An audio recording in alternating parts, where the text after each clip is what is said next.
მარნეულში ორგანული ნარჩენების გადამამუშავებელი საწარმო გაიხსნა. ქარხანა საყოფაცხოვრებო ნარჩენებისგან სპეციალურ ნედლეულს გამოიმუშავებს, რომელსაც ფერმერები ნიადაგის გასაფხვიერებლად გამოიყენებენ და ის სხვა სასუქზე ხელმისაწვდომ ფასად გაიყიდება.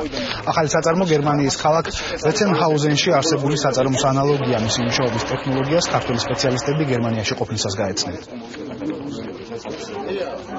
ორგანული ნარჩენი აბინძურებდა ჩვენ ბუნებას და მიწისქვეშა წყლებს დღეს გამოვიყენებთ იმისათვის, რომ მივიღოთ ბიოსასუქი, ეგრეთ წოდებული კომპოსტი, რომელიც აუცილებლად დაეხმარება ჩვენ ფერმერებს, რომ მიიღონ ბიოლოგიურად სუფთა მოსავალი. მქონდა საშუალება, რომ მეინახა მსგავსი მეთოდი უცხოეთში და ვფიქრობდი, რომ როდის დადგება ეგეთი მომენტი, რომ ჩვენთანაც ორგანული ნარჩენი გადამუშავდეს და ეს სასუქად გამოიყენოს და კომპოსტად გამოყენებული იქნას და ძალიან მალე, რამოდენიმე წელიწადში სულ აგერ ფაქტია ერთ-ერთ ასეთ საწარმოს გახსნაზე ვართ და ძალიან მოხარული ვარ. რა თქმა უნდა, ეს არის ერთ-ერთი ინდიკატორი იმისა, რომ ქვეყანა ხდება უფრო ცივილიზებული და უფრო გარემოსდაცვითი.